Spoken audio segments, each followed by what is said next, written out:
Shalom, shalom. Hoje nós vamos iniciar um tema novo, um tema importantíssimo que eu acredito que poucas pessoas chegaram já a estudar para valer, a estudar como funciona, a estudar a fundo, que é Guemará.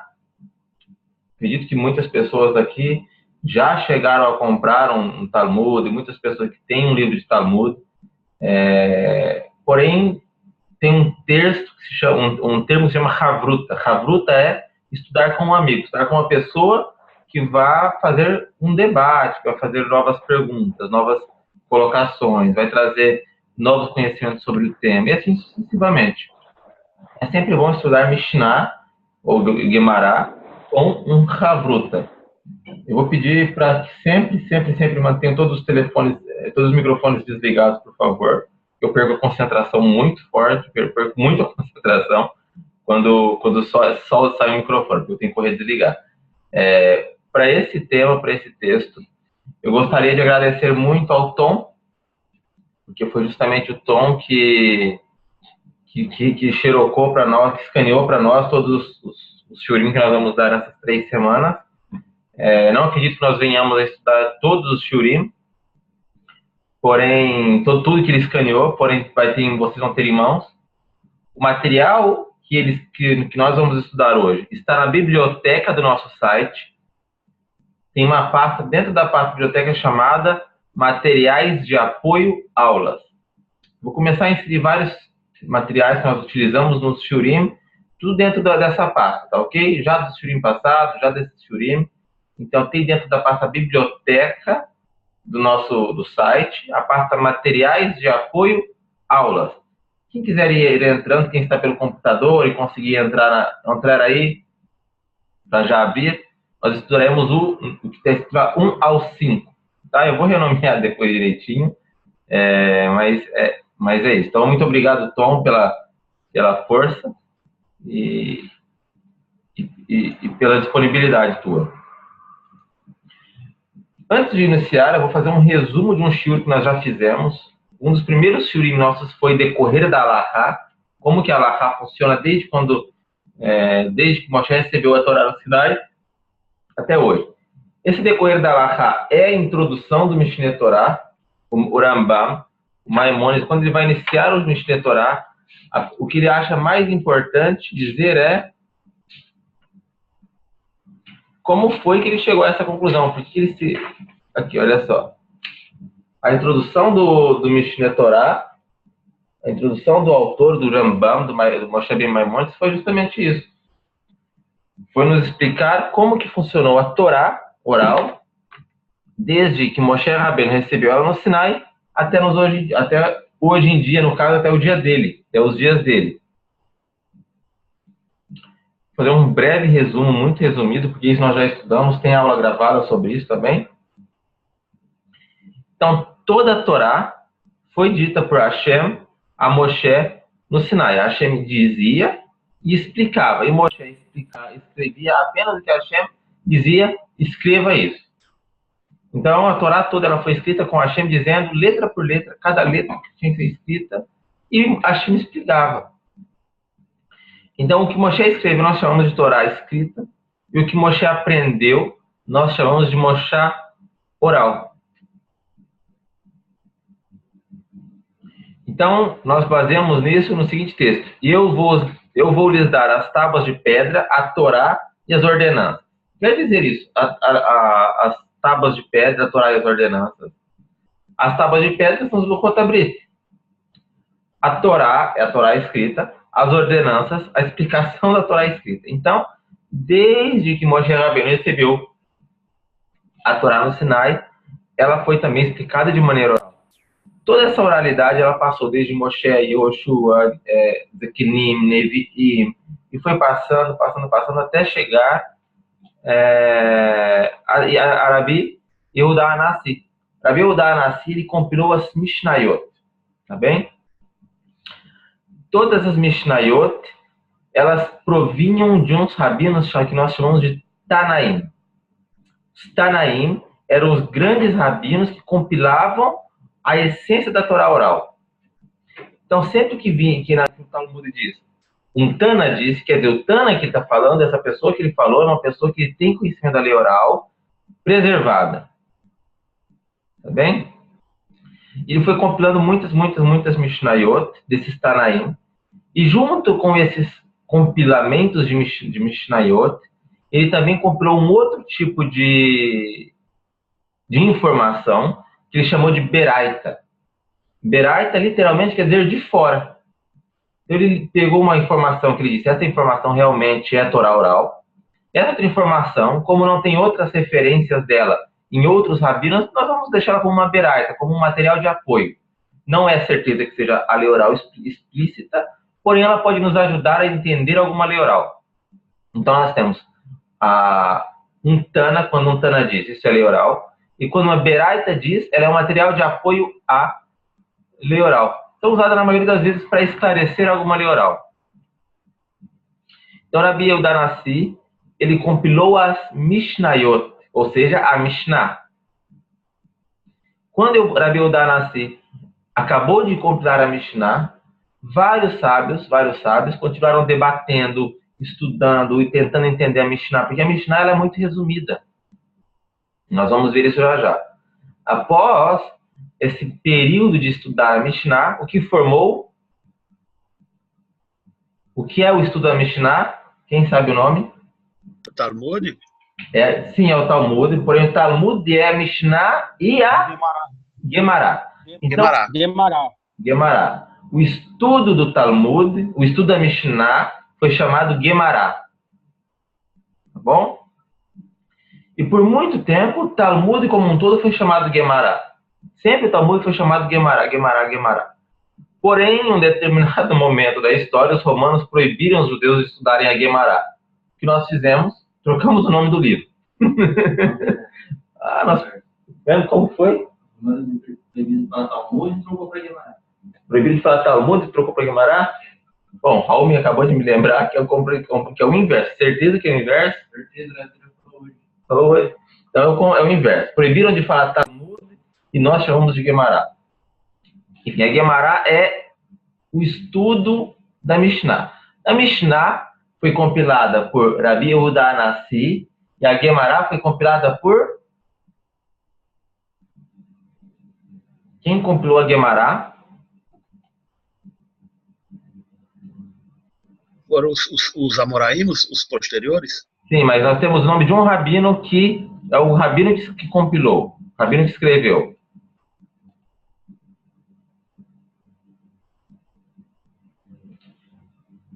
Rav Ashi.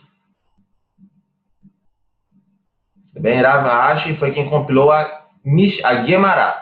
Rabi Yehuda Hanassi compilou as Mishnayot e Rav Ashi compilou a Gemara. A Gemara, junto com a Mishnah, forma o Talmud.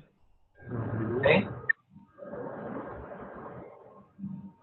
Nós não vamos entrar em muitos detalhes quais são as ordens do Talmud agora, porque eu quero que nós concentramos hoje no início desse estudo. Então, depois, vocês podem assistir aos primeiros shurim. Nos nossos primeiros shurim, lá embaixo, tem lá a introdução ao Talmud. Também, decorrer da Halakha. E eu vou passar aqui também um link do nosso site, do nosso blog, na verdade, que tem exatamente tudo isso que eu expliquei de maneira escrita. Por favor, leiam, tá bem? Acabei de passar o link, quem quiser salvar, também está no nosso blog.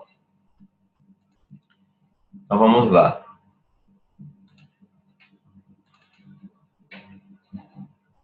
Todos estão vendo? Ravi, boa noite. Boa noite a todos. Todos estão vendo? Boa noite, Ravi. Tô vendo. Só um detalhe aqui, Ravi, é porque eu tenho esse Talmud aqui, aí embaixo tem o nome Tosafot. Quem são esses Tosafot? Não é Piracha, é? Não, já vou explicar isso já. Então vamos... certo. Aqui nós temos uma folha do Talmud. Está bem? Estão todos vendo, na forma? Essa é a primeira Mishnah da primeira Masechet. Aqui nós vamos dar uma Masechet Brachot. Masechet Brachot faz parte do Seder Zeraim. Seder Zeraim quer dizer sementes. Então, o primeiro livro de todos, o Talmud, mais ou menos assim, não tem uma ordem exatamente, mas o primeiro tem a ordem do Talmud, claro, porém, ele é, quando nós pensamos em Talmud, não pensamos em início, meio e fim. Nós pensamos em Talmud como um todo. E os sábios não escreveram o Talmud com uma cabeça de uma ordem, porque às vezes eles explicam, quando você vê a discussão dos sábios, eles veem o Talmud como um todo, não como uma ordem. Então, às vezes, você está aqui no início do livro, ele fala uma coisa do fim do livro. Entende? De um outro ser, ele entende? Ele não é como um autor que vai escrevendo o livro e vai falando, bom, isso eu não falei ainda, eu tenho que explicar. Não, os sábios, quando eles explicam de uma maneira como eles vendo tudo. Então, aqui nós temos o Mei Matai. Deixa eu pegar aqui e anotar.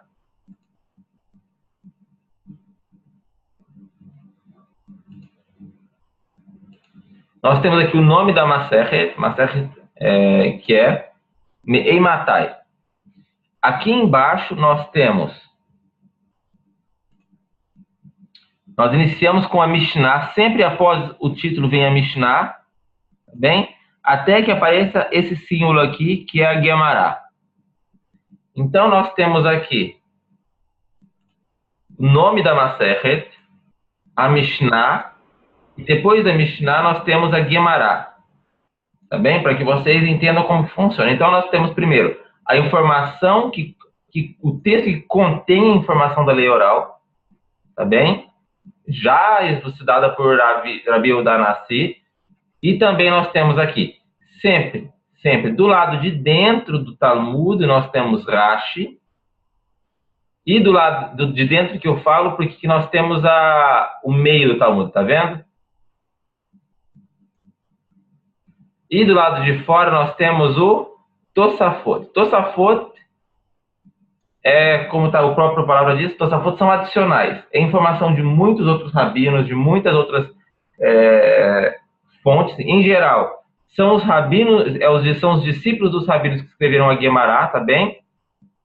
Os rabinos que escreveram a Gemara, que participaram da compilação da Gemara, os discípulos deles, em geral, foi quem trouxeram informações de Tosafot. E o lado de dentro sempre é Rashi.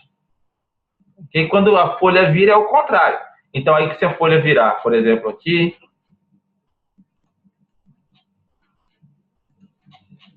aqui a folha virou, ainda não. Aqui a folha virou, vamos ver. Bastante coisa. Bom, não virou ainda, tudo bem. Então, virou, mas eu pedi para o Tom mandar só o texto português, por isso que ele acabou não encaminhando. Mas quando foi aqui, virou? Virou. Então, veja só. Aqui a folha essa parte aqui, a folha está virada. Então, aqui é o meio do livro. Então, aqui é o Rashi e aqui o lado de fora é o Tosafot. Tá bem? Então, sempre o lado de dentro do Talmud é o Rashi, sempre o lado de fora é o Tosafot. Então, nós vamos começar a estudar aqui a Mishnah e eu vou explicando ela como que funciona. Por gentileza, qual a diferença entre o Talmud Yerushalayim e o Talmud Bavli? Porque esse Talmud, esse Berachot aí eu já li, já terminei o tratado todo. Sim. Só que eu queria saber se existe um Berachot de Yerushalayim e se existe um Berachot Bavli. Ou se é a mesma, ou se não, eu nunca vi o Bavli, não tenho nem se é a mesma coisa. Qual que é a diferença do Bavli para o Yerushalayim? Quando Rabi Yehuda Hanassi terminou de compilar a Mishnah é muito é resumida, ela não tem a sua própria explicação, ele é assim, ó, ela fala e pronto, ela não explica o porquê falou, não explica fontes, não explica, está escrito no livro do profeta Shmuel, no texto tal, o Talmud não faz isso, tá bom? Não tem esse costume. Por quê? Porque todos os sábios, imagine você está falando com os sábios. Não precisa falar, está lá escrito no livro de profeta Shmuel 5:3. Não precisa, por quê? Porque todo mundo, sábios, pensam da seguinte maneira. Todo judeu já conhece a Tanakh inteira. Então, por que eu vou falar o Passuk? Só de eu falar o início da palavra do texto, todo mundo vai saber. Então, a Mishnah ela é comprimida. Depois que Rabi Yehuda Hanassi comprou a Mishnah, os sábios continuaram difundindo e estudando em todos os lugares. Tanto em Yerushalayim quanto em Bavel. Bavel e Yerushalayim eram os dois centros os núcleos judaicos da época. Porém, em Jerusalém, os romanos pressionavam muito os judeus e proibiam de estudar a Torá. Ou seja, você tinha medo de estudar, você tinha que escrever muito rapidamente, e os estudos tinham que ser muito rápidos. Então, o Talmud Yerushalmi ele é menor, porque os rabinos escreveram de uma forma muito rápida. Existem frases que não dá para entender, porque eles escreveram de uma forma... Imagina você escrevendo para sair correndo. Entendeu? Então, é uma escrita muito complicada, muito difícil, e de uma forma muito mais resumida. Os sábios no Talmud Bavli é posterior ao Yerushalmi. Como ele é posterior, quer dizer, os sábios do Bavli, na Babilônia, já tinham conhecimento do Talmud Yerushalmi, também já estudaram ele, porém, em Bavel, era livre o estudo de Torá. Ou seja, os sábios poderiam se sentar e estudar a Torá sem medo. Então, todos os estudos e todas as coisas que eles escreviam eram sem pressão. Entende? Eles não tinham pressão de sair correndo, não tinham pressão de estudar. Então, o Talmud Bavli é maior do que o Yerushalmi. Também segue as ordens do Talmud Yerushalmi, as mesmas ordens. Porém, de uma maneira mais elucidada, mais explicada e mais completa, porque ele também contempla as informações do Talmud Yerushalmi. Percebe? Mas a Mishnah é a mesma? É a mesma. Mishnah é a mesma. E a Gemara também, não? Gemara não, porque a Gemara é essa discussão. Tá bem? Ok, entendi. Obrigado, Rafa. Dispõe. Então vamos lá. Esse texto que nós estamos lendo aqui, que vamos começar a ler agora, do Talmud, é o que está em cima em hebraico, tá bem? Nós vamos tratar aqui de ler somente português e explicando. Vou tentar ler sempre aqui o transliterado. Eu não sou bom em ler transliterado, de verdade, eu sou péssimo em ler transliterado, mas vamos ver. Eu leio no hebraico, em transliterado eu sou horrível. Então vamos lá. A Mishnah. Mishnah é Meimatá, esse é o nome da Mishnah. Talmud sempre inicia, primeiro, na página 2, nunca na página 1. E segundo, a primeira palavra, ou uma das primeiras palavras da primeira frase, forma o título. Tá bem? Do Talmud. Então, Meimatá. Meimatá quer dizer desde quando, a partir de quando. Meimatá korim et shema be'aravim. Desde quando recitamos o Shema às noites? Ou seja, a partir de que horário podemos recitar o Shema da noite?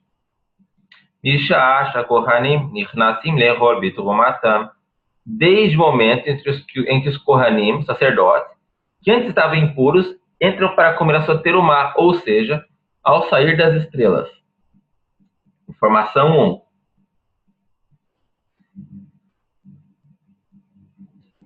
Segunda informação, Adsof Hashmurah Harishonah. Segunda informação, até o fim da primeira vigília. Divrei Rabi Eliezer. Aí vem o Rabi Eliezer e diz: Hachamim omrim ad chatzot. Os sábios disseram até a meia-noite. Rambam Gamaliel omer ad sheale amud hashachar. E o Rambam Gamaliel disse até que venha a aurora, ou seja, até o momento em que apareça a luz do sol de manhã. Seguindo.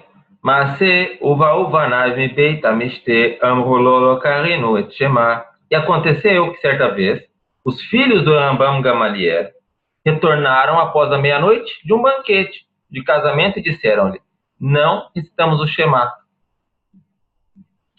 Amar lahem imloalu amud hashachar hayavim atem likro. E ele respondeu, o Rambam Gamaliel vem e disse: olha,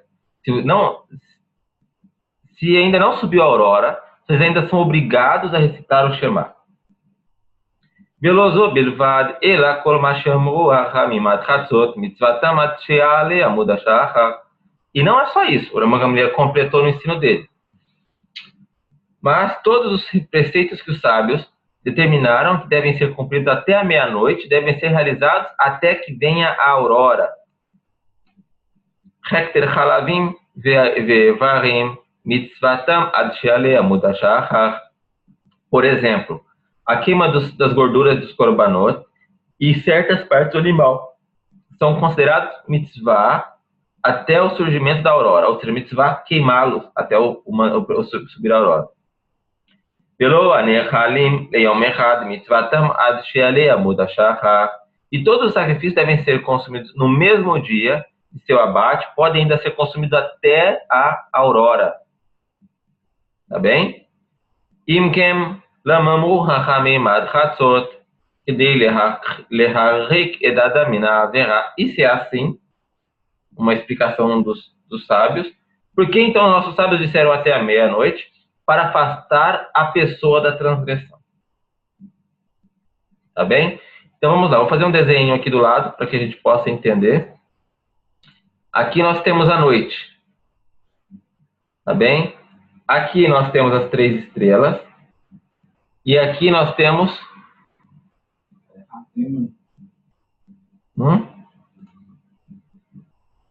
o sol, o nascer do sol. Tá bem? Então, foi perguntado, a partir de quando se pode ler o Shema? Preste atenção na pergunta. A partir de quando?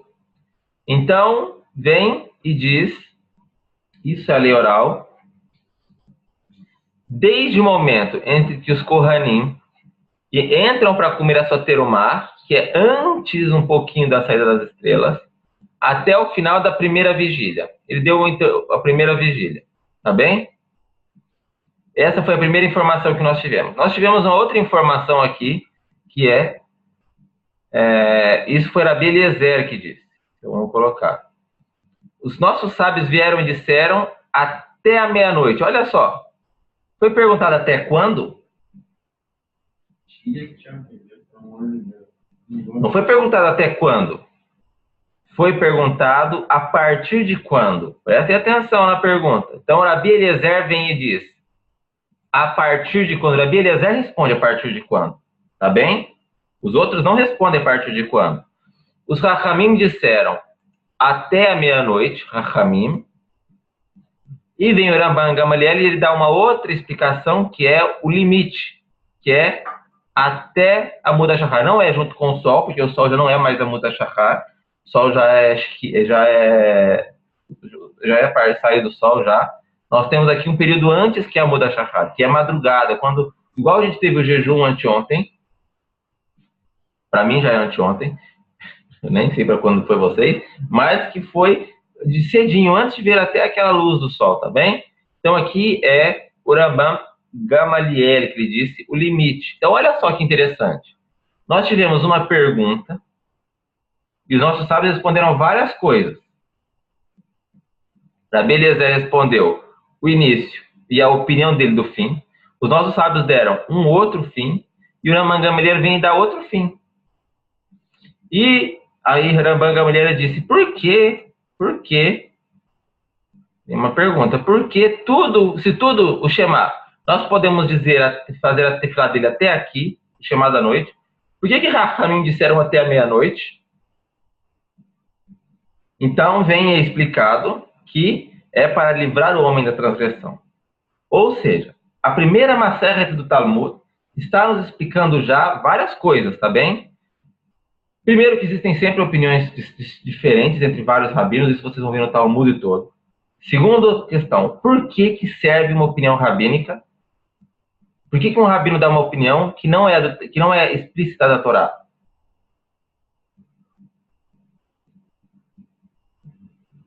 Está explicado aqui, olha só, por que um rabino dá uma opinião que não é da Torá.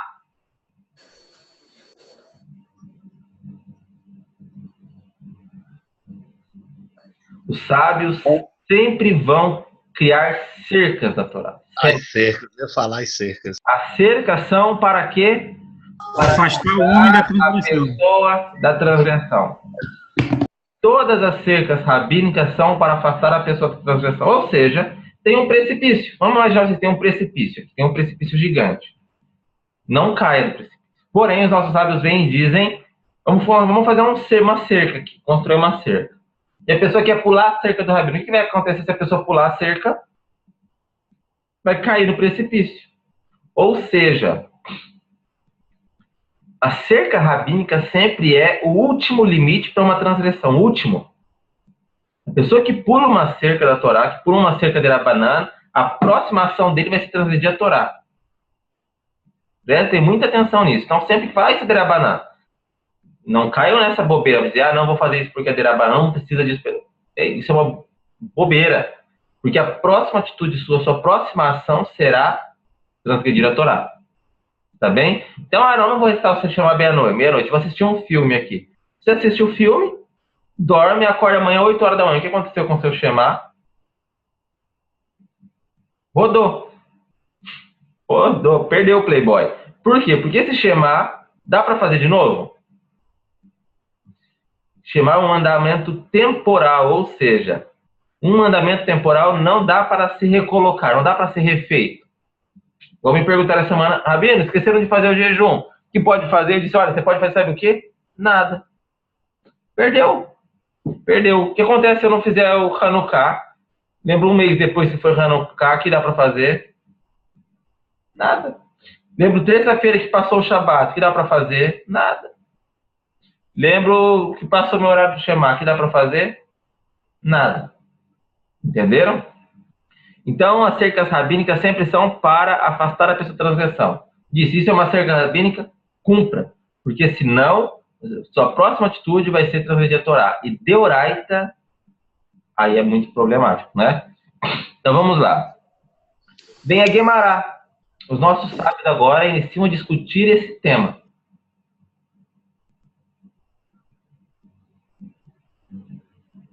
Isso. Muito obrigado, Jones. Jones nos resumiu aqui, em escrito, as 3 opiniões. Tá bom? Então, o Ramban Gamliel, ele dá a opinião exata da Torá, o limite, na verdade. O Rabi Eliezer dá o início. Ninguém mais opina sobre o início, ou seja, receberam bem a informação do Rabi Eliezer. Temos uma discussão aqui entre esses 2 temas, entre o limite, tá bom? Aqui é um limite mais estrito e aqui é um limite máximo. Vamos dizer assim, o Rabi Eliezer ele dá um limite mais estrito, uma pessoa que quer ser mais observante deve fazer isso. E os rabinos dizem dar uma cerca, olha, tá bom, a pessoa não precisa ser tão observante assim, mas até aqui tá becede. Então, vem aqui a Guemará agora. A Guemará vem discutir a Mishnah. Então, qualquer livro que você pega de um sábio, um grande sábio, você recebe um livro de um grande sábio, maior do que você, de uma geração anterior, você tem que o quê? Concordar com ele, correto?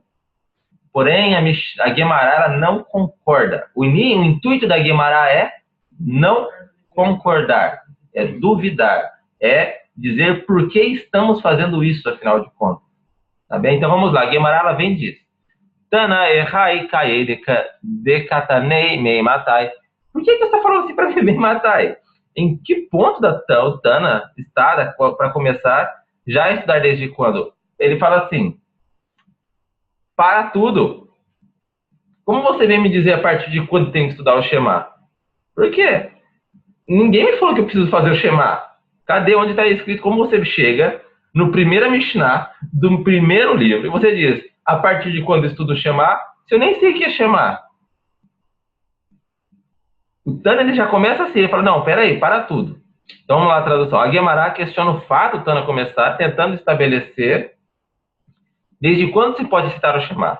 Sem dispor previamente sobre essa mitzvah, a abertura dessa Mishnah pode passar a impressão de que havia uma alahá antes, pois o Tana já se encontra no meio do assunto. Não obstante, o Tana teria que começar por algum ponto, visto que é a primeira Mishnah de todo o Shas. Quem sabe o que é Shas?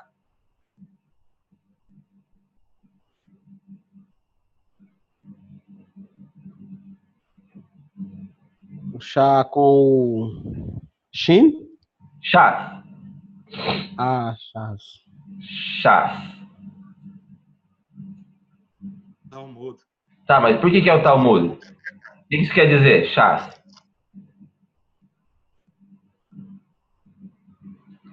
Shas é Shisha Sidrei Mishnah. Shisha, 6, Sidrei, ordens. É um acróstico. Tá bom? Então, quando alguém fala, o que você está dizendo? Estou estudando Shas. Tá bom? Essa é uma forma mais correta de dizer. Mais culta. E aí o Tana segue perguntando. Mas espera aí, onde está a cabeça de Tana? Então eles seguem perguntando. Tana, e Krakaye? Não. Vitu, mais nada, Tanei, Bearvit, Bereishá, Litnei, Shacharia, Bereishá. Shacharit, Bereishá. E outra coisa. Mais uma pergunta. Por que primeiro está estando chamado à noite? Por que ele não vem e fala, olha, a partir de que horas nós estamos o chamado da manhã? Que o dia começa pela manhã, não começa pela noite. Como vem um Tana, primeiro ele fala uma coisa que eu nem sei que eu tenho que estudar. Segundo, ele começa por uma ordem que não é a ordem do dia. Tana, Krakaye, Dirtiv, Bechor, Berral, Vekumerá. Aí vem aí a explicação da primeira pergunta, que na verdade é a segunda. O Tana tem base em um versículo ao deitar-te, ao levantar-te. Então, vou parar aqui para explicar outro ponto do Talmud. Esse é o ponto mais difícil de quem estuda o Talmud. Mais difícil. Então, vamos lá. Nós temos a ordem da escrita do Talmud. O Talmud, ele é escrito em uma ordem. Assim, vamos dizer assim, aqui é a escrita do Talmud, correto? O Talmud, ele tem vários temas. Então, aqui um tema, aí ele vai apresentar outra informação, uma dúvida, outra dúvida, correto? Então, nós temos aqui a dúvida 1, a dúvida 2, dúvida 3, dúvida 4, dúvida 5, correto? Qual, no nosso sentido, na nossa cultura ocidental, seria a ordem de responder as perguntas? De cima para baixo. Correto. Na ordem ocidental, que nós temos o costume de responder perguntas, é de cima para baixo. Porém, o Talmud ele segue uma ordem diferente. Ele sempre vai responder a pergunta que está mais próxima. Tá bom? Ele segue esse sistema de responder perguntas. Compreende? Então, olha o que ele está fazendo aqui. O Tana, ele começou a responder. Só que ele não respondeu a primeira de cima. Ele respondeu a primeira que estava mais próxima. A pergunta mais próxima. Tá bem? Então, o Talmud está ensinando a gente, nessa primeira página, como se estudar o Talmud. Essa é uma grande verdade. Os sábios compilaram de uma maneira que você, entendendo o sistema da primeira página, as primeiras páginas, tudo o restante vai se tornar mais fácil para você. Tá bom? Então, essa é a primeira questão. Assim funciona o sistema de responder perguntas no Talmud. Então, vamos lá. Então, por que ele começou a explicar pela noite e não pelo dia? Então, vem a primeira pergunta, a primeira resposta. O Tana tem base em um versículo. Ao deitar-te e ao levantar-te. Ou seja, nós temos a base no próprio texto do Shema. O Shema diz, primeiro, ao te deitar e ao te levantar. Então, portanto, em sua ordem, a noite precede o dia. Deste modo, o Tana mantém na Torá oral a mesma ordem especificada na Torá escrita. Percebe? Então, primeira pergunta foi respondida? Aparentemente.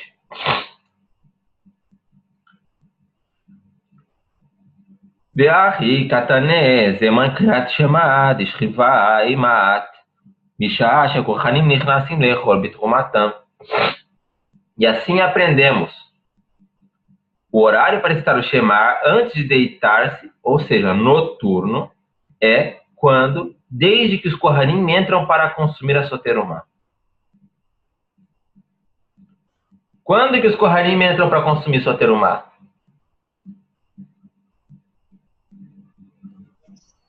Nas 3 estrelas lá, né, Rá? Tem certeza? Ué, tá colocadinho lá, ó. Acho que é a Aurora. Na primeira vigília. Já a gente vai ver. Então vamos lá, seguindo aqui a ordem.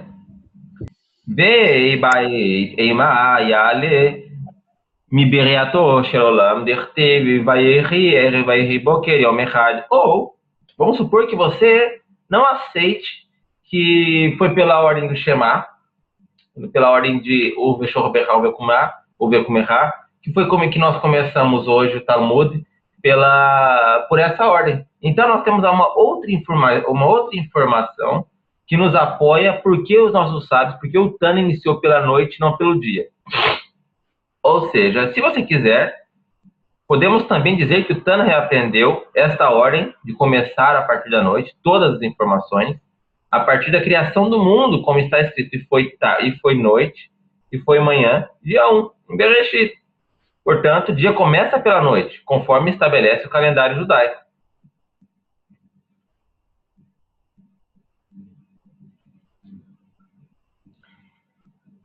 Então, aqui nós temos essas duas respostas para essa pergunta, tá ok? Tudo informando, e aqui nós temos uma dúvida, na verdade, no meio. Cadê a dúvida? Que é sobre o horário da terumá. Que horário que o Kohanim pode comer a sua terumá? Já nós vamos discutir isso. E ahi seifa de katanei beshachar mevarich shtaim lefanea ve'achat leachareha ובערב מברך שתיים לפניך ושתיים לאחריך בתנאי דערבית ברישה. Aí, outra pergunta. Se é assim, por que no final, ou seja, lembra que eu disse que os sábios veem o Talmud de uma maneira completa e não é temporal o Talmud. Então, os sabinos já estão discutindo aqui um texto que eles vão dar lá na frente. Tá bem? Nós ainda não aprendemos esse texto, porém eles já estão discutindo sobre esse texto. Tá bom? Então vamos lá. Se é assim, então por que no final, mais adiante na Mishnah 4, ensina? Pela manhã cita-se 2 bênçãos da leitura do Shema e uma bênção após a leitura. E à noite nós citamos 2 bênçãos antes da leitura do Shema e 2 bênçãos após a leitura. Deveríamos aprender então primeiro sobre o Shema noturno, conforme vimos a sina, porque não seguimos a mesma ordem, nesse caso mais adiante. Então, veja bem, o Talmud está perguntando. Aqui nós aprendemos sobre o Shema noturno. E depois vamos aprender sobre o Shema da manhã. Mas lá na Mishnah 4, os sábios explicam primeiro as bênçãos do Shema da manhã e depois o Shema da noite. Por que lá na Mishnah 4, lá na frente, não se explica, então, sobre o Shema da noite de novo e a da manhã? Então, o que vai acontecer lá na frente? Exatamente isso aqui, tá bom? Por quê? Veja só. Nós estávamos estudando o Shema da noite e vamos dar o Shema do dia, correto? Ou seja, quando vai explicar as brachot lá na frente, por qual tem que explicar primeiro? O do dia. Porque a gente já está falando do tema do dia, não vamos voltar lá atrás. E depois nós vamos explicar o Shema da noite. Tá bem? É isso que nós vamos ver daqui a pouquinho. Vamos lá. Indo mais abaixo. Explicação. Tana petach be'arvit ve'hadar tanei be'shaharit ad dekai be'shaharit perish milei de shaharit ve'hadar perish milei de arvit. Ou seja, mais adiante, a ordem se inverte, pois Tana abriu a explicação sobre o Shema noturno. Depois passou a explanar sobre o Shema diurno. Enquanto se ocupava da explanação do preceito do diurno, detalhou também sobre as leis do Shema da manhã. E depois ele volta atrás e explica sobre as leis do Shema da noite. Compreenderam? O Talmud está ensinando você a estudar o Talmud. Amar Mar, e disse um sábio, agora vamos tratar sobre outro tema. Vamos voltar então ao tema, o tema complicado, que é a partir do horário que os Kohanim entram para começar a ter uma. Peraí. Se os Kohanim entram para começar a ter uma, por que não nas 3 estrelas, Eliahu? Por que não falou nas 3 estrelas? Se o horário é o mesmo. Se é nas 3 estrelas, fala nas 3 estrelas. Então vamos lá. Sim. Entendeu? Vamos lá. Foi dito que a leitura do Shema noturno pode ser feita a partir, a partir do horário que os Kohanim, que antes estavam o quê? Impuros para entrar para comer essa terumá. Midki Kohanim Eimatka Achli Terumá Misha'at Seta Kohavim Lifnei Misha'at Seta Kohavim. A partir do horário, a partir de que horário os Kohanim comem a terumá? A partir das estrelas, isto é, ao anoitecer. Por que então a Mishnah não escreve que o Shema, vamos lá, pode ser recitado a partir das 3 estrelas. Desta forma, seria mais simples e direto. Correto, Eliahu? Essa foi minha pergunta, né? Sim. Milta, agar vorrei kamashma lan kohanim eimatika akribituma mishaat setakohavim. Porém, desta forma, a Mishnah, a propósito, também nos ensina a partir de que horários os kohanim, a partir de horários kohanim começam a termar, a partir das 7 das estrelas. Ou seja, aqui tem uma informação de que por que então disse a partir da saída, a partir do kohanim comer a terumá? Porque o Talmud está dizendo, porque talvez seja a intenção de dar a ideia de que os kohanim comiam a sua terumá também na saída das estrelas. Ou seja, o Tana quis matar 2 coelhos com uma caixa d'água só. E o que ele disse? Ele disse, olha, os kohanim, que lá na frente, ao invés de explicar no Talmud, lá no Kedoshim, que os kohanim entram para comer a terumá a partir das 3 estrelas, e nós já estamos falando das 3 estrelas, e o horário é o mesmo, já vamos ensinar aqui. Para que delongar esse tema? Se a gente pode compilar tudo numa informação só. Entende como foi compilado isso? É o resumo do resumo do resumo. Porém, desta forma, Mishnah, a propósito, também nos ensina. A partir de... já isso eu já estudei. Verá kamash malan de kapará lo meakvá. Isso também aprendemos que a explicação por meio de sacrifício, que o Kohen precisa fazer no dia seguinte, não é um empecilho para o Kohen possa comer a sua terumá.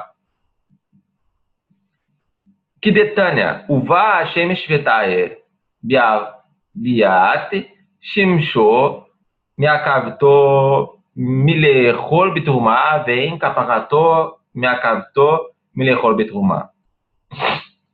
Por que está escrito isso? Vejam só. Tem um texto em Vaikra, Levítico, que diz, posto o sol se purificará, e depois comerá das santidades, porque é seu sustento. Portanto, o pôr do sol é uma condição necessária para o Kohen possa comer a sua terumá.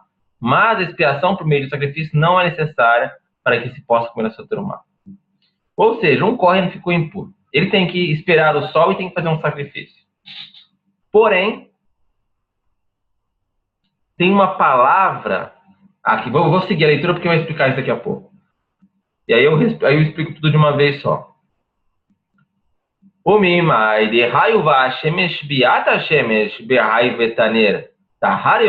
Os sábios da Guemará não se contentam com a explicação de que o Kohen já pode comer a terumá, mesmo antes de trazer seu sacrifício.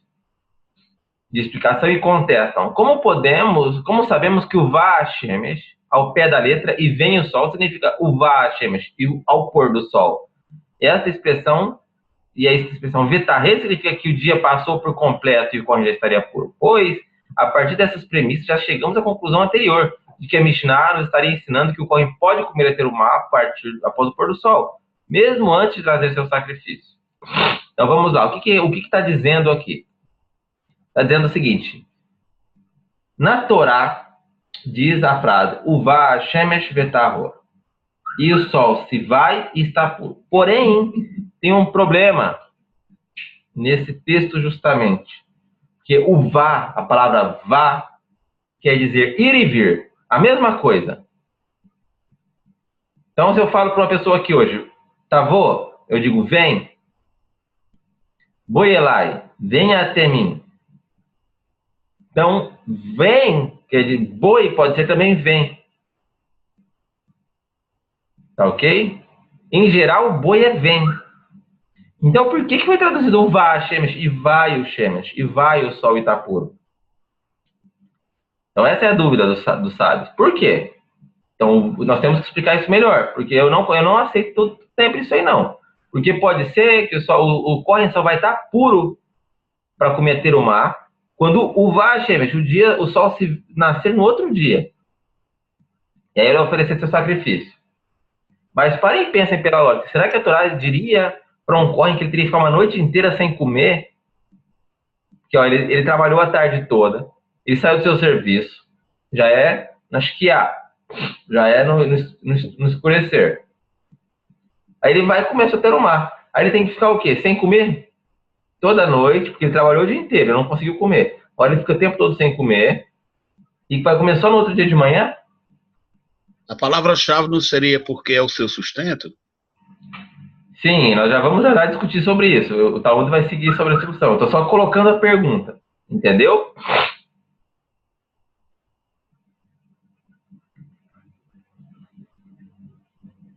Então aqui o Talmud, isso é uma tabela que vem no Talmud, tá ok? No Talmud hebraico, na original. Isso aqui é uma tabela que muito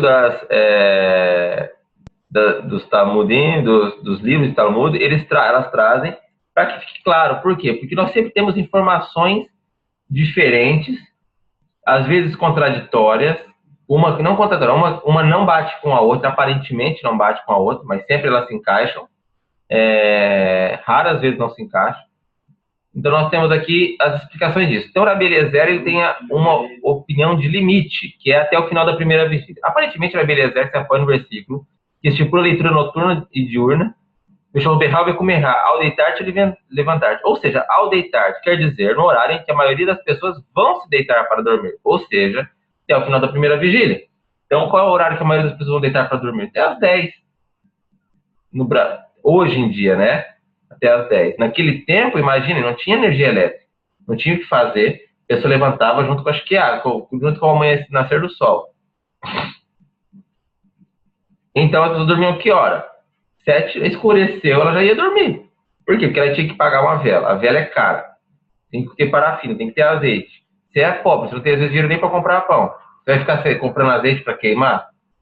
Entende? Então, o Rabi Eliezer, ele diz, primeira vigília. Porém, na primeira vigília nós vamos discutir que horário que é isso. O Rambam Gamaliel diz que o limite é até a aurora. Rambam Gamaliel, por sua vez, parece entender que ao deitar-se ele fica no horário em que a maioria das pessoas ainda está deitando, dormindo. Ou seja, o Shema pode ser citado durante toda a noite, enquanto não despertou a aurora. Rahamim, os sábios, dizem até meia-noite. Podemos entender que os sábios concordam com a opinião de Rabi Eliezer. A opinião de Rabi Eliezer.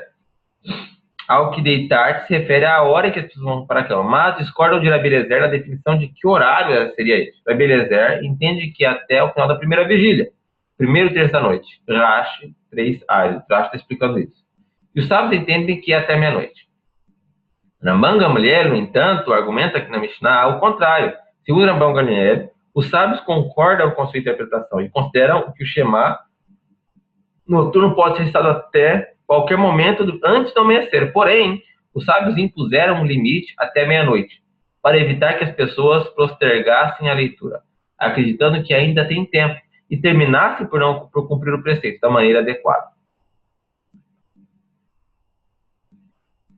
Então, eu acabei pulando essa informação ali de cima, mas por desatenção. Temos que lembrar que o Rambam Gamaliel foi acordado por seus filhos para essa dúvida. Qual é a maior das mitzvot que a pessoa pode cumprir? Honrar os pais. Entre honrar os pais está não acordar os pais. É uma das maneiras de honrar os pais. Os filhos de Rambam Gamaliel acordaram o Rambam Gamaliel para tirar uma dúvida sobre a leitura do Shema. Então vocês têm que entender o quão importante e imprescindível é a própria leitura do Shema. Entendem? Ficou para trás, na hora que a gente está falando do Rambam Gamaliel, seguindo a ordem de explicação do Talmud, vocês estão falando sobre esse tema, vamos complementar esse tema.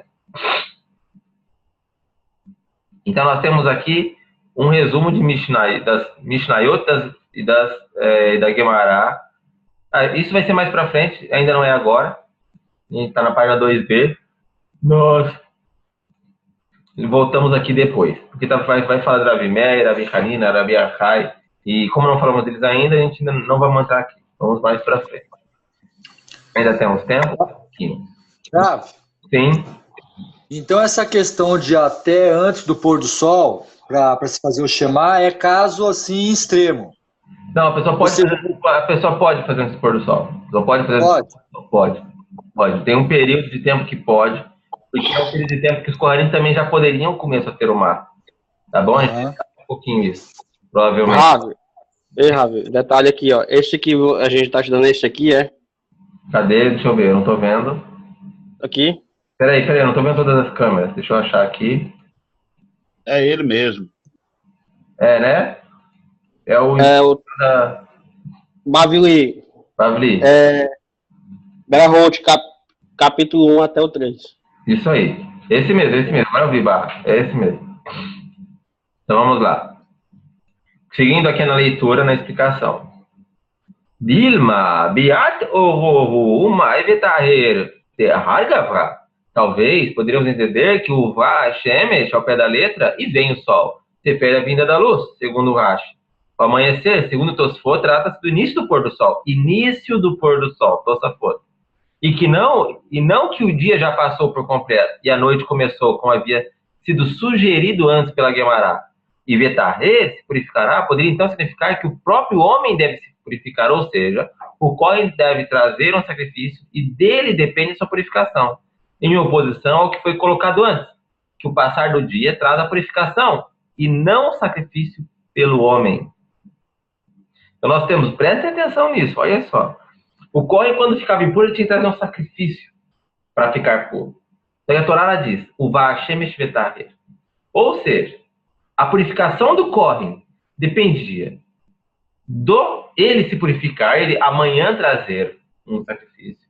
Dependia o Va'ashem da passagem temporal de um momento. É muito importante isso, porque se um Kohen comer Soterumá em estágio de impureza, é uma transgressão. E os sábios estão trazendo a informação de que não é necessariamente trazer um sacrifício que purificaria o Kohen, e sim simplesmente o tempo. O período passou, ele já está puro. Amar Rabba, Bar Rabi Shila, Im ken leima kera veithar mai betahar yomá. Disse Rabba Bar Rabi Shila. Se é assim, ou seja, se o versículo contém um imperativo para que o Kohen se purifique através do sacrifício, o versículo deveria dizer purifica-te, o que não deixaria lugar para ambiguidade, pois estaria claro que a purificação depende da ação do Kohen. O que significa então purificará?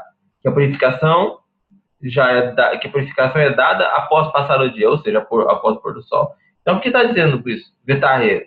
A Torá devia dizer o Va'ashemesh Bezel. Entendeu? Ele está perguntando por que então traz essa informação que ele ainda tem que se purificar se ele já está puro? Que de Amri in shei lava shimsha veidak yomah. Este argumento é reforçado pelo ditado popular, como dizem as pessoas. O sol se pôs e o dia passou. Seja o fim do dia, ou seja, o dia é marcado pelo pôr do sol. Ou seja, os sábios no Talmud, isso é uma outra informação importante, eles utilizam-se de ditos populares, de ditos dentro do povo judaico, porque a tradição está agregada, está apegada ao povo de Israel, ela traz essa informação, a informação agregada ao povo de Israel é a própria interpretação do Talmud. Por exemplo, Masechet Hulim vão discutir sobre carne e leite, tá bom? Tem alguém desenhando aí no meu lugar. Masechet Hulim vai discutir sobre carne e leite. E aí, um dos sábios, esqueci o nome, alguém que fala, mas apresenta o seguinte, acho que era Rabi Meir, ele apresenta a seguinte colocação. Olha só, se eu tenho um escravo, eu falo para o meu escravo, vai na feira e compra carne. O que ele vai me trazer? Ele pode me trazer carne de vaca? Com certeza. Ele pode me trazer carne de frango? Eu falo, vai comprar carne. Só pode trazer carne de frango? Acho que não, né, Rabi? Por que não? Porque ele não vai considerar como sendo carne o frango. Ele pode trazer carneiro, cabrito, ou a vaca, mas se bem que se não se pode misturar o leite com nenhum tipo de carne, ele pode trazer frango, verdade. Não, mas para e pensa, você tem um funcionário, fala, compra carne ali para ele fazer um churrasco. Ele vai trazer carne, não vai trazer frango. Será? Se ele não achou carne, se ele não achou a carne de vaca? É provável que ele não traga. Se tiver asinha de frango, coxa de frango, peito de frango, linguiça de frango, não vai trazer frango. Ele não vai trazer, ele vai entender que carne é carne, ele vai fazer uma diferença. Alguém tem alguma Concordo com o coisa Ravi. diferente? Ô, Ravi, não foi especificado que carne deveria trazer. Não foi. Depende do costume. Sim, então, essa que é a pergunta. Se eu falar pro meu escravo, vai lá e compra carne, a gente vai fazer um churrasco hoje. Ele chegou lá e não tinha carne de vaca, tinha carne de frango. Ele vai voltar de mão abanando? Então, mas se você falou churrasco, ele vai voltar de... Se você falou churrasco, ele vai voltar de mão abanando. Se eu falei, vamos fazer porque a pergunta está mudando aí. Tá, não, a minha informação é carne. Eu falei a palavra carne, só a palavra carne. Mas não vai depender da tradição? Exatamente. A gente está falando de os sábios discutem isso na Masechet Hulin, tá bom? Então eu estou mostrando como que o Talmud ele usa informação cultural para dar a explicação da Torá. Por isso que eu falo, na nossa cultura a gente não vai, a não ser que a gente saiba a cultura israelita, a gente não vai poder opinar. Sim, correto. Mas eu estou fazendo uma pergunta para você. Nesse ponto ele vai trazer o frango, Ravi. Hã? Nesse ponto aí ele vai trazer o frango. A gente precisa comer carne.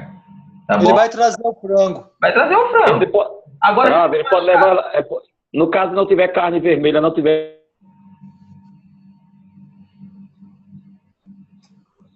então, agora é o seguinte, se ele não achar carne de vaca, ele vai trazer o frango? Ele vai trazer, porque é carne.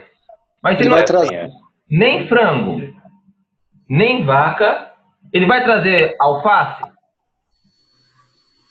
Não vai trazer alface nem peixe. Ele vai trazer frango ou carne de gado, algum... Como vai trazer peixe? Ele vai trazer alface também. Entenderam a lógica da discussão? Então, os sábios utilizam isso. Essa forma de ditados, do costume local, para entender a própria Torá. Mesmo que a Torá tenha sido dada, a partir, mais ou menos aqui, há uns 2000 anos já antes. Então, já utiliza-se o costume momentâneo e local. Aqui foi feita a pergunta: pode comer carne com leite, frango com leite? De jeito nenhum. De jeito nenhum. Tá bom? O Rav Alexander está explicando isso no shurim dele, se eu não me engano, que ele estava dando. Então, vamos lá. Então, aqui, veja só. Então, veja só. Aqui está o Rabba Barad Shila, ele diz: olha, nós temos um ditado popular que o sol se pôs e já virou, e o dia se foi. Então, com base em um ditado popular, o corre estaria impuro também no pôr do sol. Então, tá vendo aqui? Esse argumento é forçado. Vocês estão vendo aí, minha mão? Este argumento é forçado por um ditado popular que diz: como dizem as pessoas, o sol se pôs e o dia passou. Ou seja, o fim do dia é pelo pôr do sol e pronto. Entendeu? Então, vamos lá. Então, eu só usei essa questão da Masechet Hulin para vocês entenderem como funciona o entendimento popular da tradição e como esse entendimento popular ele reflete na própria interpretação da Torá oral. Tá bem? Só uma pergunta, posso fazer? Pode fazer. Nesse caso aí, para os dias de hoje, deixa eu ver se eu entendi. Eu estou de Tamê, e aí veio o tempo de purificação, de mikveh, e não fez. O próprio 3 dias e 7 dias elimina essa impureza? Nem toda impureza, nem toda pureza, Eudá. Tumamete não. Tumamete não. Do Tamê não. Tumamete não. Tumamete não. As outras tumot saem. Tumar masculina, a tumar que o homem tem pela emoção, por sair semente, ela é muito simples de sair. Talmud mais pra frente, no próprio Masechet Berachot, ele discute, ele explana que não é necessariamente que o homem saia para elas com uma quantidade, eu acho que 12, se não me engano, 12 litros de água vertido sobre ele. Tem uma forma da tomada do homem sair. A tomada da mulher, não. A tomada da mulher não passa. A tomada, no caso da mulher, tem que fazer imersão. Que tomar passa? Você relou num bicho morto, entende? Esse tipo de tomar, sim. As outras tumores, não. Mas de nidar, não. Por que de nidar, não? Porque de nidar é tão forte quase quanto a tumamete. Tá bem? Se a mulher ficou nidá há 15 anos atrás, ela entrou em menopausa e ela ainda não fez mikve, ela ainda hoje, e o marido dela voltou da guerra, ela ainda está proibida para o seu marido. Ela tem que fazer mikve, mesmo que a última nidá dela foi 15 anos. Entenderam? Então, Sim. tá, então vamos seguir aqui, eu quero concluir até aqui, para semana que vem. Ok, Rabi, entendi, sim. Tá, ok. B'marava derrababa Rav Shila lo shema leu, lo shemialeu. Ou seja, vem uma outra informação aqui no oeste, não ouviram essa expressão de Rav Rav Shila. Onde é o oeste?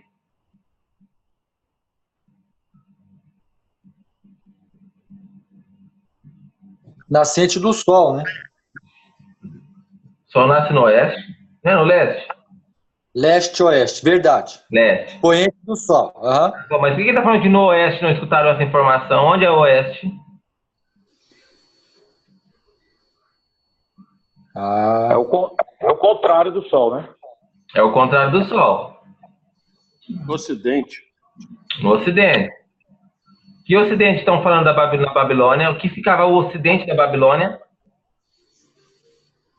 Jerusalém. Israel. Entendeu? Então, olha só, lá em Israel, não escutaram essa expressão, esse ditado. Então, por isso que ainda existe essa dúvida. O Vaú lá, Mibael Vashemesh, Biat Shem Show. E, portanto, perguntaram-se se o Vashem significa o pôr do sol. O Mai Vetahet Hariomá. E também questionaram-se se Vetahet significa purificação após o passar do dia. O Dilma, Yat ou o Mai Vetahet Hargavha. Ou talvez Vashem significa a vinda da luz. Como explicamos acima, Vetahet significa o próprio homem. Significa que o próprio homem se purifica? Tem outra pergunta. Então, o que os sábios disseram? Olha, informação que o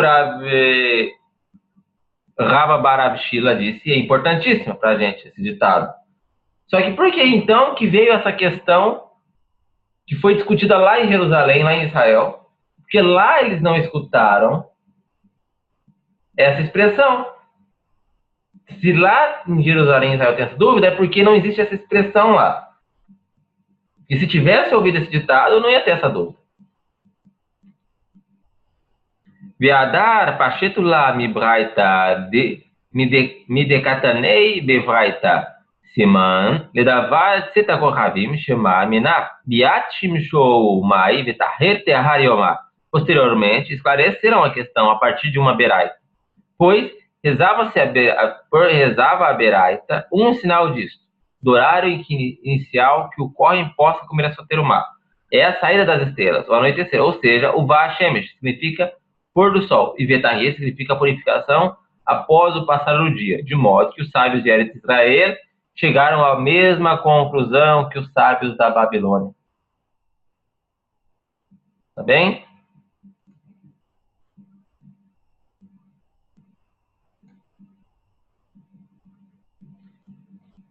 Deixa eu ver o horário, já passamos alguns minutos. Aqui nós vamos ver que eles que não se deram por convencidos ainda dessa informação, tá bom? Das 3 estrelas. Nós vimos aqui que eles utilizaram uma beraita para esclarecer isso também. Alguém quer falar alguma coisa? Então nós também utilizamos uma beraita para iniciar a compreensão desse início da leitura do Shema. E aqui vamos ver outras beraitot, na semana que vem. Na semana que vem não, amanhã. Amanhã a gente vai continuar esse estudo. Amanhã é quinta, né? Uma semana passa. Então amanhã nós vamos continuar esse estudo. A partir daqui, da página 7. Se quiser... Ravi, só um detalhe. Quando o senhor falou aí, né, da mistura da carne com leite, então é toda espécie de carne, né? Inclui até o frango, não pode misturar com leite, né? Também não pode misturar com leite. Tá ótimo. Frango tem carne, tá bom? Ravi, essa aula foi a mais rápida de todo o shiur que eu assisti. Por quê? Mas como assim mais rápida? Cara, eu me envolvi aqui. Pra mim passou rápido, não vi o horário. Quando o senhor falou o horário, eu olhei pro relógio. Meu Deus. Pois é. Que coisa. Talmud Eu se envolvi aqui, eu fiquei impregnado aqui. É muito bacana, é muito bacana. É muito bacana esse Talmud. Porque tem essas dúvidas, essas questões, a discussão dos rabinos. E aí, quando vem discussão de verdade, um pega com o outro. Aí tem aí os talmidim, a gente acaba discutindo um com o outro. Tinha que ver, eu brigava com meus amigos, briga. Porque assim, é muito bom. Porque se exercita somente a tua cabeça, ela vai abrir de uma maneira espetacular. Aqui a gente tem, mais pra frente, eu pedi pro Tom escanear pelo menos 5 páginas. Quem não tem, pode baixar lá, dá uma lida, vende na Sefer. Porém, quem já está bom no espanhol, eu aconselho, da minha parte, comprar esse aqui. Eu comprei, na verdade, 2 desses, do Tashma. Tashma é um projeto do Rav Ben-Sasson. Ele é maravilhoso, o material desse rabino.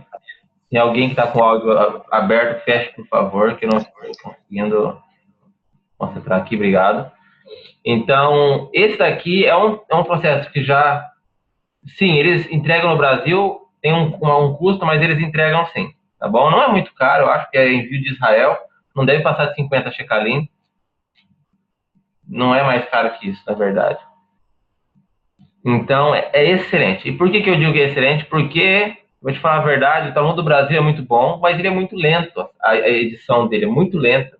Por quê? Porque é pouca gente que financia. O Brasil ainda está... É uma comunidade diminuindo, não é uma comunidade aumentando. É uma comunidade que está em expansão, a comunidade judaica do Brasil. É uma comunidade forte, a comunidade de fala portuguesa. Então, Deus queira que termine. Porém, é um projeto que vai demorar aí pelo menos uns 15 anos ainda. Nesse ritmo que está, no mínimo, 15 anos, para concluir esse Talmud em português.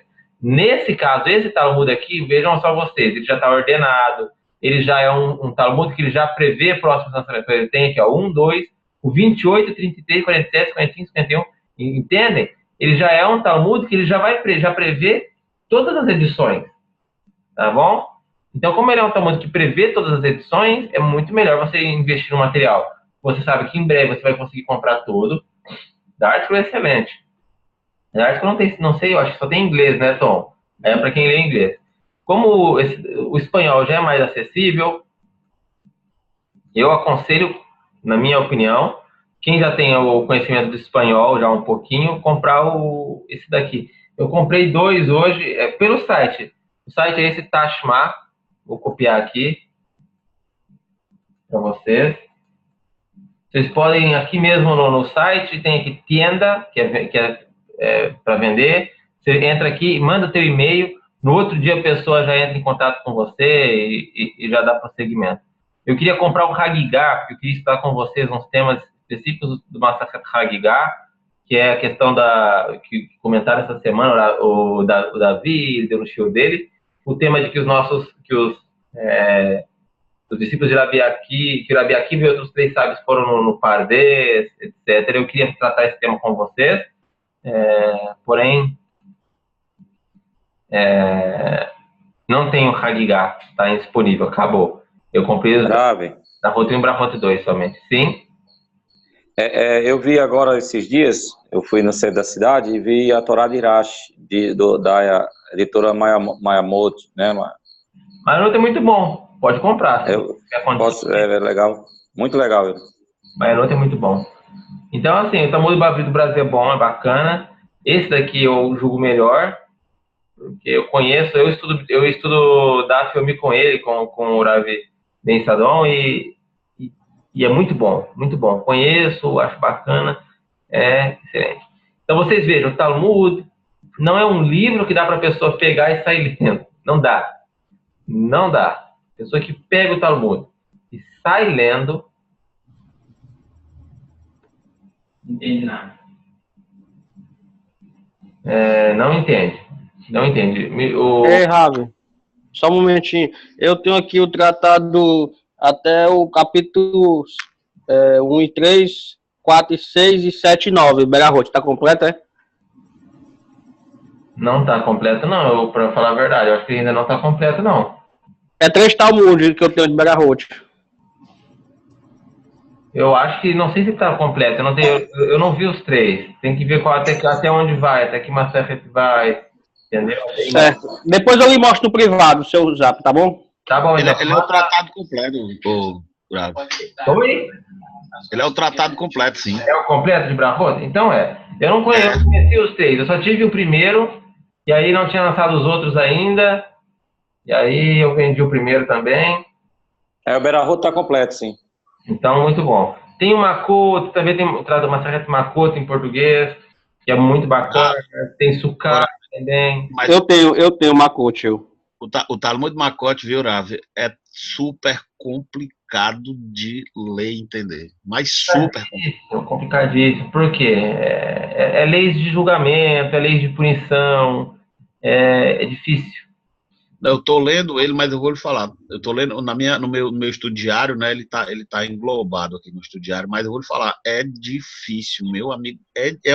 Olha, nem se compara com o Berachot, que eu já terminei, Baruch Hashem, Zrat Hashem, o Berachot, mas o Makot eu tô tendo uma dificuldade muito grande.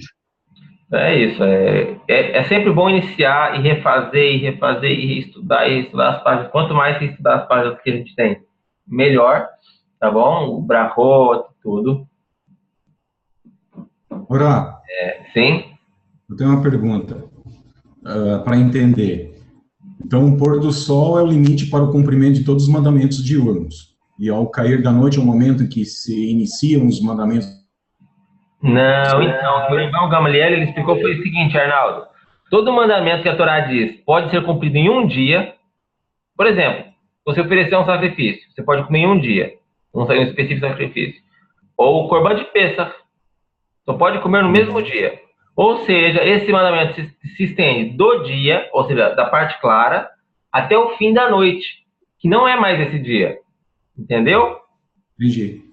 Então, você vai poder comer esse dia e a noite que já não é mais esse dia, mas já está grudada no dia, então é a noite que se segue até a aurora. Porém, tem que queimar antes, porque para você não cair em transgressão. Não, entendi. Obrigado. Muito bom lá. Olha o Eduardo mostrando ali, ó. Rumash, Rashi. Rumash, muito bom. A Torá de Rashi, muito bom também, Eduardo. Muito bom esse material. Eu estou comprando alguns livros, né? Eu estou aumentando minha biblioteca. Hoje eu comprei 2 Talmud, porque tinha muito. Tinha o completo Mishneh Torah, tinha o Shulchan Aruch completo. Não é o Kito, tinha o Shulchan Aruch completo. E em determinado momento que eu estava no Brasil, eu estava vindo para Israel, eu falei, vou vender aqui no Brasil. Quando estiver em Israel, eu compro de novo. Eu já vendi todos no Brasil. Agora preciso refazer minha biblioteca novamente. Tem que fazer. Eu trouxe alguns livros só do Brasil meus, os principais, né, que a gente acaba tendo que ter. Tanakh, Torá, uma coisa, os outros livros mesmo eu vendi tudo. Eu comprei o meu Shulchan Aruch por 160 os 2. Tá bacana, tá barato. Já é o Kitsur, né? O Kitsur eu paguei isso. Eu paguei isso aqui também. Aí também eu fui lá na editora aqui, eu pedi o Talmud, passou 800 anos para chegar o Talmud. Sabe? Sim. Tem como o senhor colocar os níveis de impureza? E o senhor me explicou aí, porque aqui está só cortando, a minha internet está muito ruim. Então não estou entendendo bem. Sobre os níveis de impureza e como se fazia o mikveh para homem e para mulher. Para a quantidade de água. Não é obrigatório. Para homem, mikveh não é obrigatório, tá bom? Somente se você entrar no meio da mikdash, como deveria fazer um mikveh, tá bom? Nos demais temas, o homem hoje não é obrigatório, é desobrigado o mikveh. Quando o homem tem poluição noturna, quando sai semente, nós podemos falar especificamente isso mais pra frente, mas a forma de ficar puro por esse motivo é basicamente vertendo muita água sobre isso. A gente vai ver isso no Talmud, sabe, discutem isso depois, a Haronim, os Rishonim da Haronim discutem isso, porém basicamente assim, perder essa impureza, fazer essa impureza. Outras impurezas também são menores, como, por exemplo, tocar em bicho morto, inseto morto. Essa impureza vai com o pôr do sol. Isso é simples de sair, não é vitalício. Outras impurezas são vitalícias. Por exemplo, tomar dignidade é vitalícia, tomar meta é vitalícia. O que isso quer dizer? Quer dizer que se uma moça de 14 anos, ela ficou unidade e depois nunca mais ficou unidade, vamos supor, nunca mais saiu dela sangue. Ela está com 70 anos e casou com 70 anos. Ela tem que fazer a mikve porque ela está impura da nidá que ela teve lá com 14 anos. Ter uma ideia, ela tem que fazer, ela está impura. Não importa o período, tá bom? E é mikve, é imersão. Ok. Tá? E por isso não passa com chuveiro, não passa na banheira, não passa na piscina, é mikve, tá bom? Rio e todas essas questões, nós já contratamos um curso com o Rav Naftali da Yeshiva Pirkei Shonim específico para isso. Ele vai explicar em 6 shurim para nós, tudo isso, ele já está preparando o curso, vai nos enviar. Então, bem legal isso aí, né? Tumamete é complicado, é uma tumá acima. Por quê? Porque ela, além de ela ser vitalícia, é uma tumá que passa para um terceiro nível. O que isso quer dizer? Por exemplo, toda tumá ela só passa um nível. Então, eu sou o foco de tumá, eu passo para uma pessoa e pronto. Eu sou o foco da tumá. Então, tem um cachorro morto. Qualquer coisa morta, uma vaca morta, todo bicho morto, uma vaca despedaçada, ela é tumá, ela tem impureza. Então eu relei nessa vaca despedaçada. Eu fiquei impuro. Se eu for dar a mão pro Shimon, o Shimon não fica impuro. Por quê? Porque é uma tumá que não passa para um terceiro nível. Ela tem o foco e eu sou o segundo nível. Eu recebo a partir do foco. Eu não transmito para um terceiro nível. A tumá de nidá, apesar de ela ser uma tumá forte, ela também só passa para um primeiro nível. E a tumá mete não. Tumá mete é um foco diferente de tumá. Isso quer dizer, tem o morto, o judeu morto, tá bom? O judeu morto tem tumá mete. O que não é o não judeu não tem tumá mete. Tem que ficar bem claro. Então tem o judeu morto, eu relei no judeu morto. E aí, passou 3 dias do velório, eu vou lá na casa do Shimon e dou a mão pro Shimon. Shimon ficou tumá meta. Porém, a tumá do Shimon passa. A minha não passa. A minha tumá, primeiro, transmitindo 7 dias. Então, durante 7 dias eu também transmito essa tumá para uma terceira pessoa. E depois, até o fim da vida, eu tô tumá meta, até que eu me purifique com as águas para a tumá. Rav. Sim. Por exemplo, uma mulher que está de tamê, ela passa também para uma outra mulher, ou isso é só em relação a homem, a marido e mulher? Ao marido. Só em relação ao marido. Ok. Tá? Mulher em nidá pode fazer tudo, pode cozinhar, pode tudo, 100% das coisas, tá bom? 100% nem de tudo. Pode fazer tudo. Só não pode ter relações e contato com o marido. Isso é que a mulher não pode. Mas as leis de purificações, elas estão suspensas por conta da falta da parada do mar, não é isso? Exatamente. Hoje nós não temos a parada do mar. Também não tem motivo de ter, a gente não tem o Beit HaMikdash. Mesmo que tivesse a parada do mar, não tem por que purificar. Porque também é complicado, não teria como. Sabe, não tem que pensar muito sobre isso aí, como vai fazer. Acredito que devem ter materiais já sobre isso. Como vai fazer? Constrói o Beit HaMikdash ou purifica primeiro? Como vai fazer isso? Entende? É complicado, vai ser complicado. Temos que, acredito que muitos sábios já devem ter pensado sobre isso e dado soluções. Então é isso. Por hoje nós concluímos nosso primeiro shiur de Mishnah, de Guimará. Nós vamos seguir ainda alguns 2 shurim. Se vocês quiserem, a gente pode seguir mais um pouco. Provavelmente, semana que vem eu vou dar a conclusão desse tema aqui e semana que vem não, desculpa, amanhã, dar a conclusão da saída das estrelas. E vamos pular algumas páginas. Quero discutir aqui o tema de vigílias com vocês. É um tema muito bom. E depois, na segunda que vem, desculpem, nós vamos discutir um tema que está na página 18 do Talmud, que é um tema muito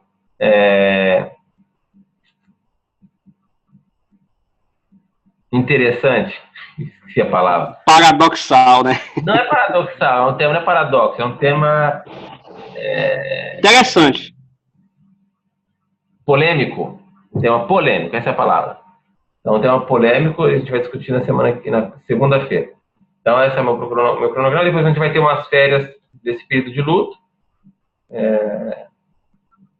Basicamente é isso. Então, muito obrigado pela presença de todos. Morava, é a terceira página do Talmud Berachot, é isso? Berachot, a página do Talmud Berachot. Só que eu não estou falando o número da página do lado, tá bom? Eu estou na página do Talmud, não a página do livro. Tá? Quando a gente fala página, quando a gente está falando tema, o Talmud, nós não falamos página do livro, a gente está na página 2. Tá bom? Na 2b. A gente está falando página do Talmud, não a página do livro. Então, aqui a gente está na página 18 do Talmud. Então é isso, meus amigos. Anatov Lekulan, Rav, eu vou te pedir um favor no seu privado ali,